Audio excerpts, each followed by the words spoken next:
don't you give them some sales tips, maybe in-home stuff, wherever you want to go from there. And I'm gonna ask some questions along the way. Okay. Make sure we can. Cool. Yeah. Like John said, you run a lot of mortgage, trying to get it closer to 50-50 with the final expense of the mortgage. But just want to give a few tips of things I think I've changed and I've improved on since I started, and when I started actually writing more business. I think the first thing I want to say is before the appointment even, I stopped booking the appointments that were like pretend appointments where people would be like, yeah, just drop something off, or, I might be there, or, whatever the case may be. So now if I'm booking, because I would book 30 appointments, and there'd be, I'd sit with like 8 people, because they're not real appointments. So now I think I adjusted my lead flow to where I have enough to where if I want to run 30 appointments, I definitely can. So that's the first thing. And it definitely starts on the phone. If you tell someone you're just only going to drop something off to them, then they might be the person at the door like, here's, send the papers over to me, And I don't want to deal with any of that. So I tell everyone, I'm coming over. My job is to go through and figure out what you're eligible for, if anything, and figure out how much it's going to cost for you. So they know on the phone that it's going to cost something, and I'm going to sit down with them and ask them some health questions. So I think it really starts on the phone. When I get there, I just obviously shake their hand, look them in the eye.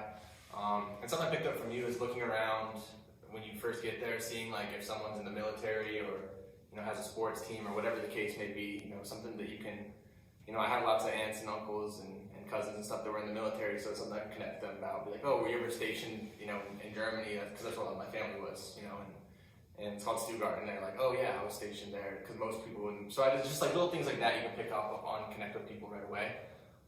So I try to do like maybe something like that as I'm walking to the table, and when I get to the table, I just pull out the lead, say, I assume you guys are like most families and wanted, to look into this coverage, because if something happened to either you guys, you wouldn't be able to stay for the house, right? Or stay in the house, right?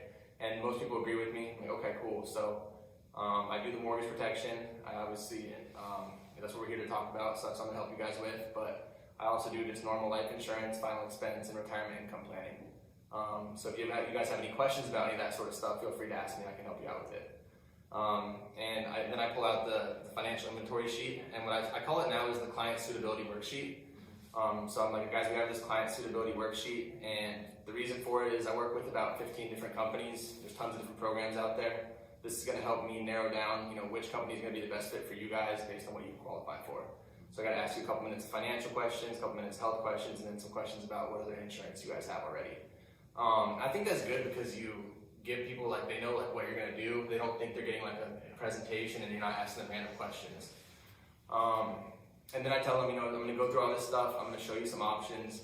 You're going to pick one out, and then we're going to submit an application to the insurance carrier, and they're going to tell us yes or no. Sound good? And that way I can, if anyone gives me anything weird at that point, I can dig into it a little bit farther. But if they're just I really truly just thought I had to fill this out because I thought I had to, or we're definitely not doing anything, we're going to meet with a bunch of people, I can kind of sift through those objections. And if they're not going to do anything for real, and it's not just because they're not going to, then I can go to my next appointment. So I think that structure in the very beginning, helps out a lot with setting the tone, and people then at the end, when you tell them to pick a price out, aren't confused that you're doing paperwork because it's part of what you told them you were going to do the entire time. And I think, especially for me being younger, when I was new, it was hard because I didn't have any structure. I was just, my income was very conversational still, but I had no structure. So I'd get to the end and people would be like, cool, you gave us a lot of great information, we'll get back with you in a week. And I'd be like, okay, crap, I didn't say anything else, so that's not me, So I feel like if you have a good structure and set everything up, then it's just part of the process when you get to the end. If they agreed at the beginning, you get to the end, you pick one, and you're doing the application. Yeah. Cool. Do you have any questions about that? Yeah, I think give them some idea of maybe some of the, early on, some of the objections you were getting. Mm-hmm. Even if you want to address during that part, what's funny, I had an agent call me this week, and they were asking, I thought of you, because they were asking about how to present themselves because they feel like they're too young. Mm-hmm. Right? And I know you dealt with that for half a second before you kind of brushed it off. So I think touch on that, and then maybe go over whatever you want in terms of objections that maybe you used to get. Mm-hmm. Give a couple, and then some of the things you're saying now in advance to prevent that stuff. Right. A couple of those two things. And still every once in a while, people will some older people kind of smirk at me, how long have you been doing this for? I've been doing it for a while. I know I'm doing pretty well. Yeah. And then people are like, oh, cool. They kind of their demeanor change, but they can tell they're testing me. They're like, is this your first day out in the field? Yeah. So I just tell them that. I sold a lot of insurance. I help a lot of families. I run 30 appointments a week, so you guys are in good hands. I just say something like that, How about when you were new? When I was new, I pretended the same thing. I think I got a view. You're just say yeah, I run the local office, and if any of my agents call me, which they weren't going to call me, it'd probably be some friend calling to chat on the road, but if any of my agents call me, I apologize because I'm a manager, something like that. And, that way just people, when you're younger, just see you as different. They're like, oh, okay, you're actually a professional. You're not just someone that's just out here just kind of doing this on weekends or whatever.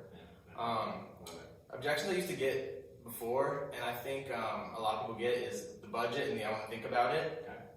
So a lot of times you start to get a sense of when you can tell people are like, you just, after you run enough appointments, you tell which people you can think are going to tell you that it's like their budget. They feel uncomfortable the whole time. So when I kind of sense that, like if I can tell the appointment's not going to be a lay down, I bring up in the beginning, if it's a mortgage, like, just so you guys know, in order to get the house, you guys must be doing great, right? I assume you don't have a lot of debt or anything. And they're like, no, we're doing really well. I'm like, okay, cool. Because I know your debt to income ratio has to be really good to even get a mortgage, so congratulations, I'm sure your budget's great. And they're like, yeah, it is. And then no one's at the end is going to be like, I don't know what my budget is. Like, I can't afford $50 a month because they told you earlier. And if you have to, you can bring up, you told me earlier you're doing awesome. You just got a mortgage, so $200 a month shouldn't be an issue, should it?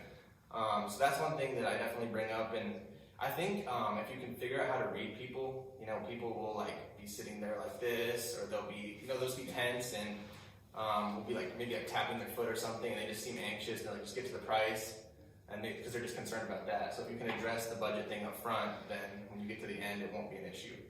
The other thing I do too is I'm like, I can't, obviously I can't guarantee that you get approved for this. So while you're thinking about it, we're going to pick one of these options out, and you can always decrease it or increase it within the first 30 days. I never tell them they can cancel it, but that totally eliminates the think about it objection. So when I go to close them, I'm just like, hey, assuming you were able to get approved, which one of these makes the most sense for you guys financially? Like, do we have to pick one? I'm like, yes, you have to pick one. And they pick one. I'm like, if we need to increase it or decrease it in the next 30 days, you certainly can. I would recommend picking the one that fits your budget best, like if you got to pay for it tomorrow. And they're like, okay, I'll pick that one. I'm like, okay, cool, because when this gets approved, the first premium's going to come out as soon as it gets approved. So it's not going to push it around. Exactly. No one they need help. No, they need help. Yeah, exactly. Yeah, and you know that because when you're going through and figuring out what their needs are, if you get to the end and it's a husband and a wife, and the wife doesn't work and has they have 3 kids, you're like, dude, you don't have any insurance. Of course you have to get something, because if you die, she can't stay here. And she told me that. So which one of these do you want to do? It's always going back to the close. Yeah, when I think the one mistake I made in the beginning a lot was like negotiating price with people without like bringing up the why. So you just be like, oh, it's too expensive, let's do this one. Now it's like, hey, your wife told me that she'd be living with her parents, which she doesn't even like her parents that much. You don't want to make her do that, I'm sure. So like, which one of these can you afford to make sure that doesn't happen? Yeah. Cool. Appreciate it, Zach. Good stuff.